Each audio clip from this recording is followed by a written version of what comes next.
2 años del bicentenario de nuestra independencia nacional, hoy nos reunimos para celebrarla ya, recordando a los hombres y mujeres que la forjaron, dándoles gracias y alabando a Dios por habernos ayudado a lograr un paso crucial de nuestra libertad. Hoy resulta indispensable hacer un llamado a todos los peruanos para que juntos nos dispongamos a convertir nuestra libertad en más responsable, madura y socialmente eficaz.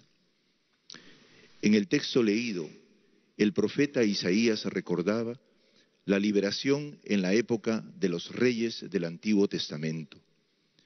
Se comparaba con una luz grande que surge en medio de un camino de sombras, una luz que es también una inmensa alegría similar a la cosecha abundante.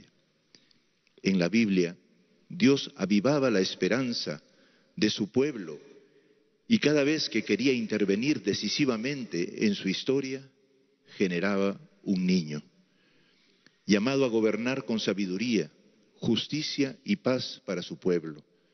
Así también fue y es para la humanidad Jesús de Nazaret. La paz no era ni es, pues, una situación estática, sino que, comenzando por la inspiración divina al Rey, suscita un dinamismo sabio y pacificador que se genera día a día poniendo en práctica la justicia y el derecho. Además, se concreta en soluciones eficaces, capaces de mejorar las situaciones complicadas e injustas para lograr una paz sostenible y sin límites.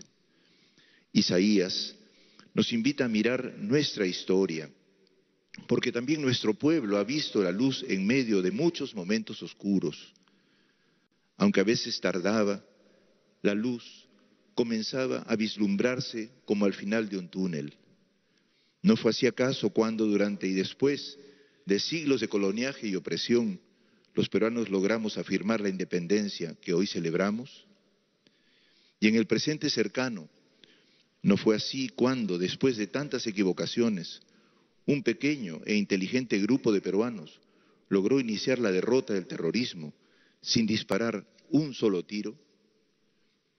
¿No fue así también cuando todos logramos recuperar la democracia, hoy tan necesitada de fortalecerse? ¿No es también así ahora, cuando la corrupción nos invade? Jóvenes ciudadanos de nuestro pueblo muestran su indignación saliendo a las calles para que se descubra la verdad a través de investigaciones imparciales. ¿No es también así cuando ante el maltrato y el abuso, nuestro pueblo expresa masivamente su indignación en la defensa de todas las vidas y la vida de todos y de todas? ¿Acaso no es así también cuando ocurre un desastre y todos nos unimos para ayudar? ¿Y no es así cuando nuestros deportistas se desviven por darnos alegrías, hoy en los Juegos Panamericanos y hace poco como subcampeones de América? Pero hoy en nuestro país vive todavía tiempos de oscuridad que derivan de una corrupción que llega a las más altas autoridades y grupos de la dirigencia nacional. Por eso el Papa Francisco preguntaba, ¿qué le pasa a Perú? Que cada uno que deja la presidencia lo meten preso. Hoy no podemos celebrar sin preguntarnos todos hondamente qué pasa con la dirigencia nacional y con los grupos implicados. ¿Y qué nos pasa a los peruanos que los elegimos y nos dejamos guiar por ellos? Esta situación ha alimentado una desconfianza en las instituciones que van en aumento, incluidas nuestras iglesias. Mientras el interés particular crece sin parar, burlando el bien común. Por eso se nos hace difícil ver una luz. Y por eso también estamos desafiados a convertir esta crítica situación en una ventana de oportunidad. Resulta indispensable que todos nuestros actuales líderes tengan y tengamos la capacidad de poner al Perú por encima de nuestros propios intereses, incluso legítimos. Y nuestra sociedad civil, y sin duda la Iglesia, está llamada a mantenerse firme frente a quienes se resisten ante lo que es una demanda abrumadora de la patria.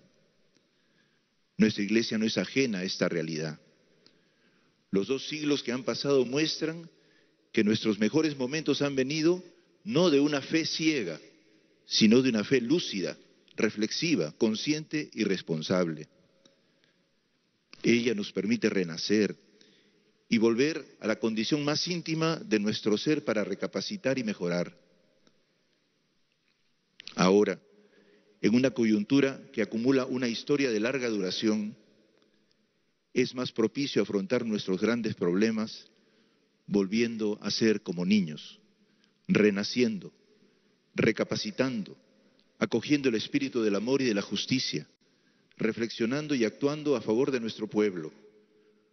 Nos conviene dialogar con el espíritu que brota del sentir popular.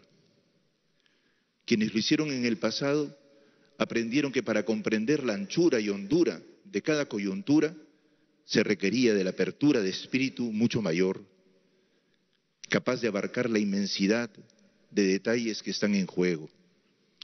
Porque cuanto más compleja es una situación, mayor anchura y profundidad de espíritu es necesaria. Ninguna ideología ni teoría son suficientes, se necesita renovar la fe. Dice el Papa Francisco, una fe que no nos pone en crisis es una fe en crisis. Una fe que no nos hace crecer es una fe que debe crecer. Una fe que no nos interroga es una fe sobre la cual debemos preguntarnos. Una fe que no nos anima es una fe que debe ser animada. Una fe que no nos conmueve es una fe que debe ser sacudida. La fe le dio a nuestro pueblo la capacidad de soportar y esperar. Y hoy nos puede dar la capacidad de recuperar la sensibilidad, reflexionar, imaginar y crear. Esta fe es capaz de contribuir a generar un amplio proceso de conversión personal y social, suscitando reformas audaces, profundamente innovadoras, como decía el gran Papa Paulo VI. Ese es el espíritu que también animó a la mayoría de nuestros héroes, con gestos de amor martirial que quedaron para la patria, para que la patria no muriera. De Micaela Bastidas a Túpac Amaru, de José Olaya a María Parado de Bellido, y luego de Miguel Grau y Francisco Bolognesi a Andrés Avelino Cáceres. Encontramos anchura de espíritu, fortaleza de fe, generosidad sin límites y honestidad a toda prueba. Nuestra nación, aún en formación, clama por esa urgencia de decir nosotros, como insistió Gonzalo Portocarrero apenas fallecido. Y esa urgencia conlleva un inmenso proceso de amor, de solidaridad, de comprensión, de aprecio, de valoración y aliento mutuos. Esa es la actitud que hoy nuestro pueblo reclama de todas sus autoridades políticas, sociales, militares y también eclesiales. Es una demanda auténtica y legítima que como tal tenemos el deber de asumir.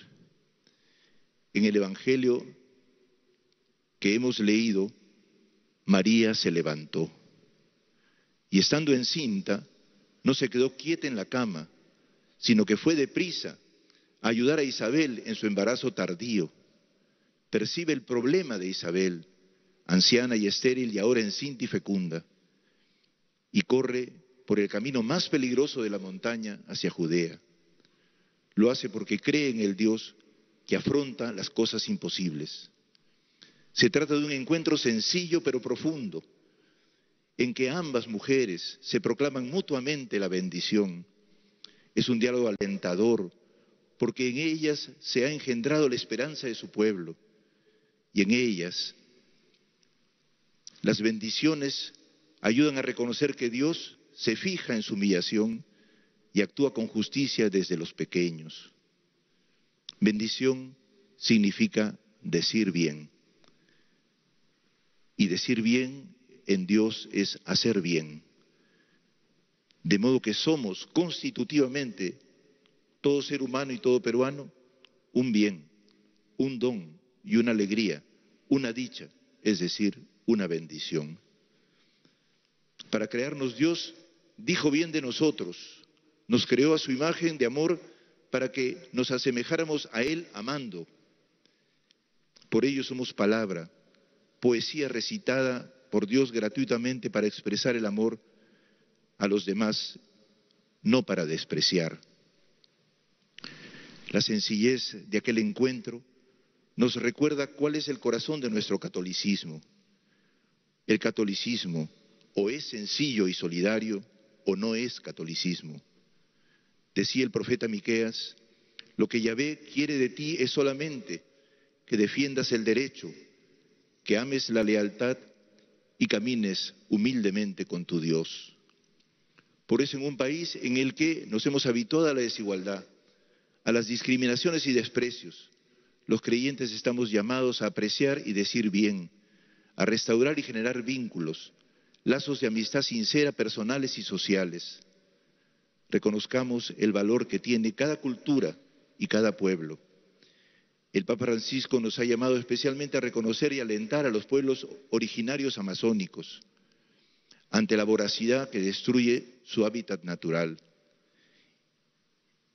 y cuyo sínodo está por realizarse en Roma en octubre próximo. Tenía razón el amauta Julio Kotler cuando dijo: el gran problema del Perú es la falta de experiencias compartidas. Porque compartir mutuamente nuestros aprecios nos educará sin segmentación y nos permitirá idear cómo vivir establemente las relaciones humanas. Y ello nos permitirá construir una paz social duradera. Siendo un Perú tan diverso y desigual, es indispensable construir unidos una visión compartida. Ello convoca a dejar de lado los intereses particulares y priorizar el bien común. Así podremos poner límites a los poderes sin control. La Iglesia existe para anunciar esta buena noticia, la alegría del Evangelio de Jesús, y con ella ayudar a sacarnos de los estancamientos humanos, sociales e incluso pastorales que nos distancian y desprecian a nuestro pueblo. Seguir el proyecto de reforma por una iglesia en salida a las periferias existenciales, propuesto por el Papa Francisco, fiel al Concilio Vaticano II, es el desafío que nos propone también la Iglesia en nuestra ciudad de Lima para servir al Perú. Como pastor responsable de la Arquidiócesis de Lima, quiero invitarlos a realizar juntos ese sueño de una iglesia de todos y de todas, para todos y para todas, particularmente para los más vulnerables de nuestra patria. Necesitamos construir una nación que reconozca su valor y dignidad. Queridos hermanos y hermanas, hoy que celebramos el aniversario patrio, recordemos el sentido que dio José de la Torre Ugarte a la última frase del himno nacional. Renovemos el gran juramento que rendimos al Dios de Jacob. Alude allí José de la Torre Ugarte al relato del Génesis en que Jacob vivía contrariado con su hermano. Este lo perseguía y lo maltrataba.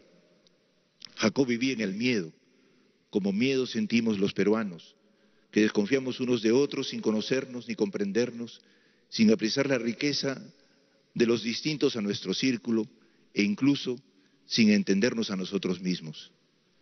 Como reflejo de esta tensión, Jacob, estando solo, pelea denodadamente con un personaje misterioso que representa todos sus miedos. Al final Jacob gana la pelea y le grita a aquel: bendíceme. Lo que obtiene es la revelación pacífica, serena y alentadora de un Dios que lo bendice en ese momento y alienta a retomar la promesa hecha a Abraham de que Dios está para bendecir y no para generar nunca más miedo en nadie. Quizás por eso los peruanos siempre pedimos bendición. Contrariados, pedimos quizás algo más que un barniz para nuestras caídas. Pedimos ser amados y que se diga bien de nosotros para poder renacer, para que adquiramos la fuerza que nos inspire y aliente a resolver nuestros problemas llenos del amor gratuito de un Dios que nos hizo y nos hace libres. A ese Dios que nos bendice porque se deja vencer por nosotros en la cruz de Jesús, le agradecemos que no se haya bajado de ella para acabarnos y que se haya quedado allí aceptando la muerte para darnos su perdón, entregarnos su espíritu y abrirnos a la esperanza resucitando. Queridos hermanos y hermanas, creyentes, no creyentes y creyentes en otros credos, con el debido respeto, los invito a que renovemos el gran juramento en los valores que fundaron nuestra patria y que pueden ayudarnos a convivir con comprensión y firmeza como hermanos y como hermanas. Muy felices fiestas patrias a todos y a todas.